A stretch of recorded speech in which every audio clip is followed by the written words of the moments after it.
Every man who has ever approached a woman knows the unique tension that grips him in the opening seconds of that first interaction. The heart pounds a little faster, the mind races through possible outcomes, and suddenly, the simplest words feel foreign on the tongue. That pressure, that suffocating weight of expectation, is what separates the men who consistently succeed from the men who consistently freeze. Most guys sabotage themselves before they even utter a single syllable. They rehearse clever openers, memorize scripts they found online, and desperately hope that one magical sentence will unlock instant attraction. But that is not how human chemistry works, and it never has been. Women make up their minds about a man within the first minute, often within the very first few seconds of an interaction. It has very little to do with the specific words he uses and almost everything to do with how he shows up, how he communicates his intent, and how he makes her feel in that fleeting but decisive window of time. This breakdown is designed to strip away the confusion and give men a clear, repeatable structure for that critical first minute. It will show exactly how a simple interaction can transition from complete strangers to clear chemistry in under 60 seconds. And more importantly, it will reveal the underlying psychology behind each step so any man can replicate it himself. If you have ever felt stuck, awkward, or completely unsure of what to do when approaching a woman, pay close attention, because every single detail in this process matters far more than you think. The interaction begins long before a man opens his mouth, and this is where most guys unknowingly destroy their chances. They approach with nervous energy, a hesitant posture, and a questioning tone that signals insecurity from the very start. A man who understands female psychology knows that the first impression is transmitted through non-verbal cues that cut straight through conscious thought. When a confident man walks up to a woman, he does not shuffle his feet, avoid eye contact, or clear his throat nervously. He moves with purpose. He stands tall, takes up space, and locks his gaze onto hers with steady, unapologetic intent. In the specific scenario we are examining, a man approaches a woman sitting calmly at the beach. He opens the conversation naturally, with no fluff and no hesitation. He simply says, "Excuse me. Hi. What's your name?" It is direct, grounded, and carries no hint of apology for taking up her time. She responds, they exchange names, and then he moves into a light, curious question, attempting to guess where she is from. At first glance, this seems like harmless small talk, but there is a profound psychological mechanism operating beneath the surface. The very first and most critical key principle here is establishing intent. This is the absolute foundation of any successful interaction between a man and a woman. If a woman does not immediately understand why a man has approached her, her brain automatically begins filling in the gaps, and more often than not, it fills them in ways that do not favor him. She may assume he is bored, socially awkward, selling something, or just making random conversation with no real direction. That uncertainty kills attraction before it even has a chance to breathe. Most men mistakenly believe that intent must be explicitly verbalized. They think they have to march up and announce, "I saw you and thought you were attractive." While that direct approach can certainly work in certain high-energy environments, it is far from the only method. Intent can be communicated non-verbally through sustained eye contact, a grounded tone of voice, deliberate posture, and the overall energy a man radiates. In the beach scenario, the man opts for a more subtle delivery because the environment allows for it. She is relaxed, sitting calmly, not rushing anywhere, and there is no loud music or crowded chaos demanding urgency. That relaxed setting gives him the freedom to let the interaction breathe naturally. His body language speaks volumes. He holds eye contact just a beat longer than what is considered normal in casual conversation. His tone is low, warm, and intentional. Even the way he positions his body, facing her fully and not angling toward the exit, signals that he is not just killing time. He is genuinely present and engaged with her. This is what separates a socially calibrated approach from a robotic, forgettable one. However, a wise man knows that environment dictates strategy.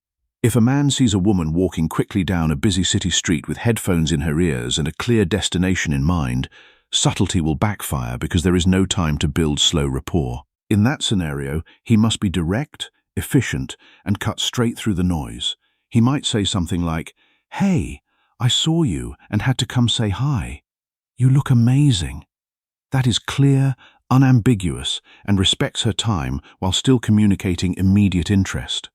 The golden rule here is simple but absolute. A man must always answer the unspoken question that lingers in every woman's mind when a stranger approaches, which is simply, "Why are you talking to me?" If a man fails to answer that question, even indirectly, the interaction immediately becomes awkward, directionless, and doomed to fizzle out within seconds. As the conversation progresses, the man introduces the next layer, which is playful engagement. He asks her to say something so he can guess her accent, turning a mundane question into a fun, interactive challenge. Instead of passively answering a flat inquiry, she now becomes an active participant. She laughs, plays along, and invests a tiny piece of her emotional energy into the exchange. This is crucial because attraction is never built through interrogation. It is built through shared experience, even in very small, seemingly trivial moments. For example, instead of robotically asking, "Where are you from?" in a monotonous tone, he transformed it into a guessing game. This shifts the dynamic from a sterile interview mode to an active interaction mode, where both parties are engaged and having fun together. When she reveals she is Russian, the man responds with a blend of observation and playful surprise. He comments on her excellent English, then lightly challenges her identity by playfully stating that she does not look stereotypically Russian. This brings us to the next critical principle: cold reads and assumptions. A cold read is essentially an educated guess or a playful statement about someone that invites them to either confirm or deny it. It does not have to be accurate, it just has to be engaging enough to spark a reaction. When he says, "You don't look Russian," he is not stating a factual observation. He is creating intrigue, planting a tiny hook that makes her want to ask, "Well, what do I look like then?" She now feels seen, analyzed, and slightly challenged in a playful way. This is incredibly powerful because it makes the interaction feel unique and tailored to her, rather than a generic script he uses on every woman he meets. Compare this to the boring, forgettable questions most men default to, such as, "What do you do for work?" or "How long have you lived here?" or "Do you like this area?" Those questions are perfectly safe, but they are also perfectly forgettable. They do not create any emotional spike. A cold read, on the other hand, creates emotion, and emotion is the fuel that keeps conversations alive and burning. For instance, instead of observing, "You seem quiet," a man could say, "You look like the type who observes everyone in the room before deciding who to engage with." Instead of asking, "Are you outgoing?" he could say, "You seem calm and collected now, but I have a feeling you are the wildest one in your friend group once you are comfortable." These types of statements invite curiosity, provoke deeper responses, and make the woman feel like the man is actually paying attention to her as a unique individual. As the interaction moves forward, the man introduces another critical element: playfulness. He asks her age, and when she gives her answer, he exaggerates his reaction dramatically. He takes off his sunglasses, looks her up and down with exaggerated surprise, and acts as if he cannot believe what she just said. This is a subtle shift in energy, but it changes the entire atmosphere of the conversation. Playfulness does not mean acting like a clown or trying too hard to be the class comedian. It means adding emotional texture and variability to the conversation so that it does not become monotonous or predictable. Even the simplest question can become highly engaging if delivered with the right energy and timing. For example, instead of responding with a flat, "Oh, nice," a man can react with playful disbelief or exaggerated curiosity. Instead of giving safe, neutral responses, he can add expression through his facial features, tone of voice, or perfectly timed pauses. This keeps the interaction vibrant and prevents it from becoming stale. Next comes the technique of callbacks, which is where a man references something she mentioned earlier and brings it back into the conversation in a creative, unexpected way. When she mentions genetics and skincare, he later jokes about having better genetics than her. It is a small, seemingly insignificant detail, but it demonstrates active listening and sharp attentiveness. Callbacks create continuity, weaving the conversation together into a cohesive narrative rather than a random collection of disjointed questions and answers. If a woman mentions she loves coffee earlier, a man might later say, "You look like the kind of person who judges people based on their coffee order." If she jokes about being lazy, he might say, "I do not trust your work ethic anymore. You already admitted you are lazy." These small, clever references make the interaction feel deeply personal and memorable, setting a man apart from the dozens of other guys who simply ask boring surface-level questions. Then the man moves into playful assumptions again, bringing up stereotypes about Russian women and flowers. She responds with a twist, stating she prefers money, and he amplifies that response and turns it into humor. This works because assumptions trigger a powerful psychological response. She starts wondering, why does he think that? What else does he assume about me? What kind of experiences has he had with women like me? It creates a beautiful loop of engagement where she actively wants to keep interacting, simply to see what he will say next. Another subtle but devastatingly effective technique comes next, which is the evaluation frame. When she mentions having a cat and being responsible, he responds by calling that a green flag. This single comment shifts the entire dynamic of the interaction. Instead of the man desperately trying to impress her and win her approval, it positions him as someone who is also evaluating her. He is not chasing, he is choosing. This is vital because attraction is fundamentally a two-way street. If a woman feels like she is the only one being assessed, she holds all the power, and power imbalances kill genuine desire. However, when a man subtly shows that he has his own standards and is qualifying her just as much as she is qualifying him, it creates a healthy balance of power. Examples of evaluation framing include light, playful statements such as, "That is a good sign, I like that," or, "I am not sure if I trust that yet," or, "Okay, you are passing my test so far." Notice that it is always delivered with a playful, teasing tone, never with serious judgment or coldness. As all these elements stack together, intent, playfulness, cold reads, callbacks, and the evaluation frame, the interaction naturally deepens and gains momentum. It does not feel forced or manufactured. It flows effortlessly, like a well-rehearsed dance between two people who just happen to have great chemistry. By the time the conversation reaches its later stages, she is already emotionally invested. She is laughing, leaning forward, engaging in the banter, and completely comfortable in his presence. That is the exact moment when the man transitions into logistics. He casually asks about her plans for the rest of the day, shares his own itinerary, and then smoothly suggests meeting up later at a specific time and place. This is critical.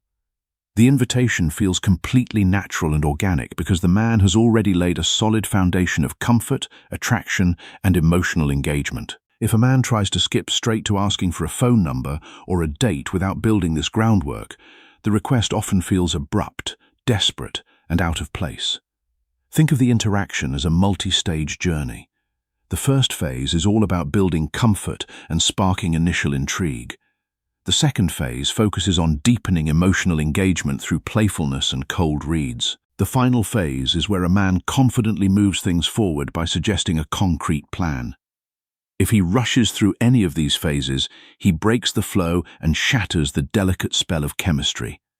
As the Roman philosopher Seneca observed, it is not that we have a short time to live, but that we waste a lot of it. The man who wastes the first minute with filler words, nervous laughter, and generic questions is throwing away his best opportunity to make a lasting impact. But the man who masters this structure uses every second of that minute to build genuine connection. To summarize the underlying structure so any man can replicate it, the steps are as follows. First, he must establish intent, whether verbally or non-verbally, depending on the context and environment. Second, he must create engagement through playful challenges or curiosity-driven questions. Third, he should use cold reads and assumptions to make the interaction personal and emotionally charged. Fourth, he must add playfulness through dynamic reactions, expressive facial cues, and vocal tonality. Fifth, he should use callbacks to create continuity and show that he is actually listening. Sixth, he needs to introduce an evaluation frame to balance the dynamic and show that he has standards. Seventh, and finally, he must transition smoothly into logistics once genuine interest has been clearly built. For example, imagine a man sitting at a cozy coffee shop. He spots a woman reading a book. Instead of approaching with a generic, "What are you reading?" He opens with a relaxed, "Hey, I saw you reading that and had to come say hi." Then, instead of asking directly, he guesses what kind of books she likes based on her vibe, reacting playfully to her answers. He references something she said earlier about her favorite author. He teases her for liking a particular genre. He then says, "All right, you seem interesting enough. I might allow you to join me for coffee again tomorrow." That is the exact same structure, just applied to a different setting. The environment may change, but the human psychology remains constant. At the end of the day, what truly makes these interactions work is not a rigid script that a man memorizes. It is his deep understanding of the underlying principles that drive attraction and social connection. Once a man internalizes these concepts, he no longer needs to rely on pre-written lines or clever gimmicks. He can adapt to any situation, any environment, and any woman's unique personality with fluidity and confidence. That is the ultimate goal, not just getting one successful interaction, but developing a robust, repeatable skill set that consistently creates attraction, builds meaningful connection, and leads to tangible real-world results. A man who understands the psychology of women knows that they are constantly scanning for safety, social intelligence, and emotional stability. In the first minute, a woman is not trying to decide if a man is handsome or wealthy. She is trying to decide if he is safe, if he is grounded, and if he possesses the emotional maturity to handle her feminine energy without being overwhelmed by it.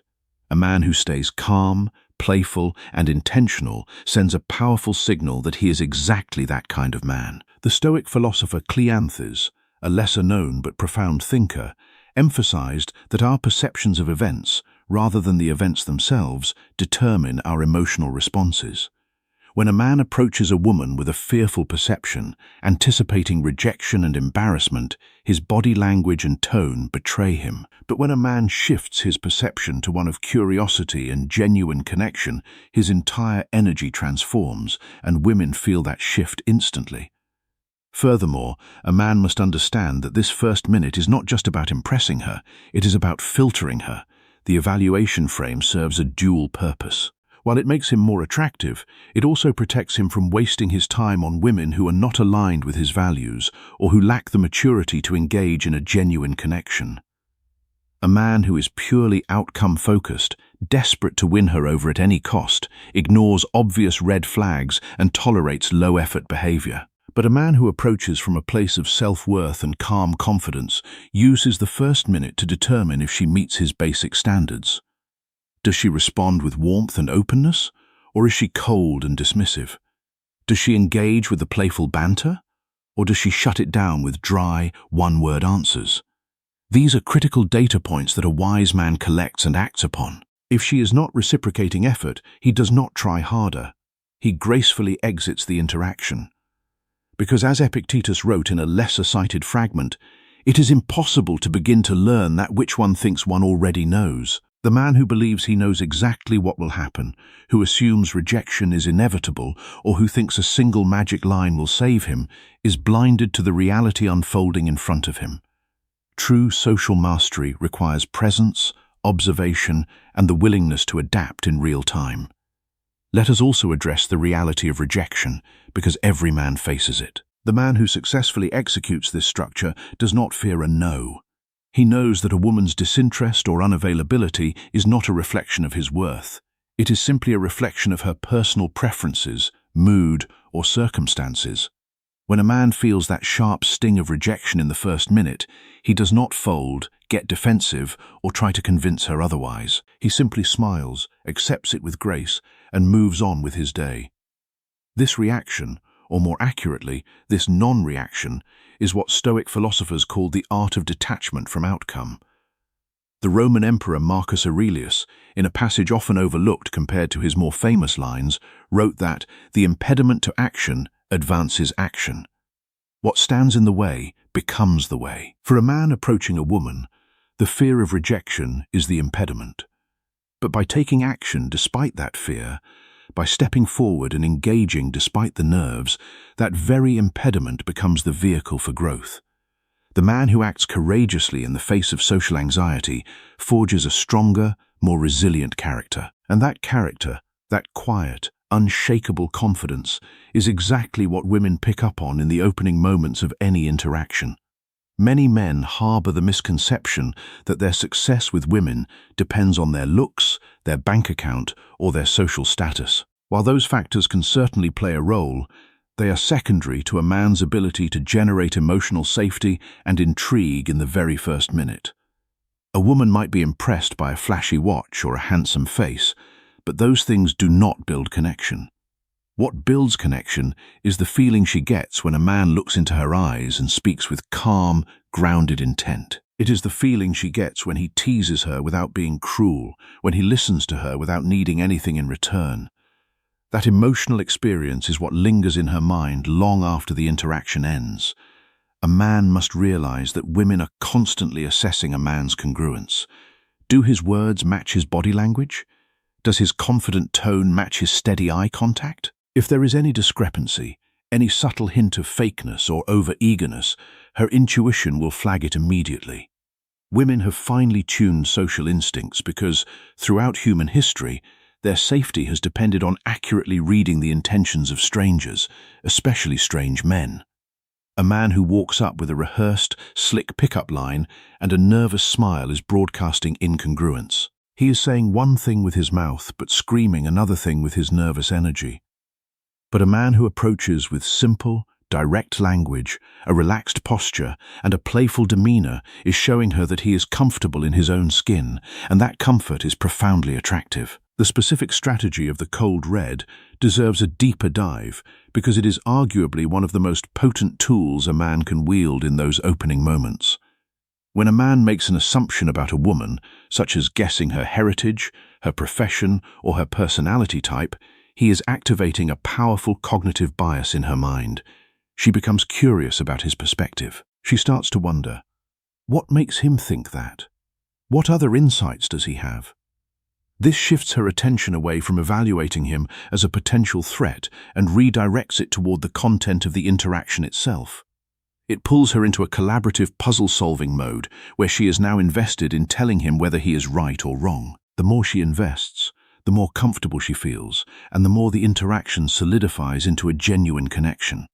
For instance, if a man says to a woman, "You look like you grew up around the ocean," even if she did not, she will immediately ask, "Really? Why do you say that?" Now he has opened a new thread of conversation that feels spontaneous and fun. Alternatively, if she agrees and says she did grow up by the water, he just discovered a genuine point of commonality that he can reference later in the conversation. Playfulness, too, is a vastly underestimated element of male-female dynamics. A man who is too serious, too formal, or too polite often comes across as stiff and unapproachable. He treats the interaction like a job interview rather than a spontaneous human moment.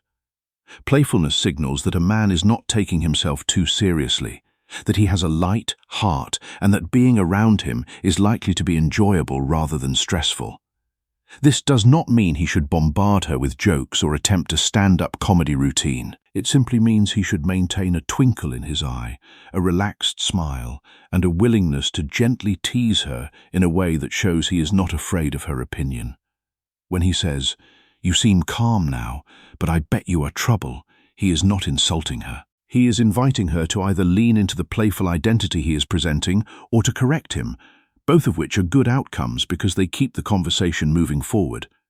Ultimately, what looks like instant chemistry or incredible luck in dating is rarely accidental. It is almost always the result of a man who has internalized a solid structure, mastered the ability to regulate his own emotions, and deeply understands the psychological triggers that drive attraction. The man who masters the first minute never has to rely on luck. He creates his own opportunities because he shows up prepared, grounded, and fully present.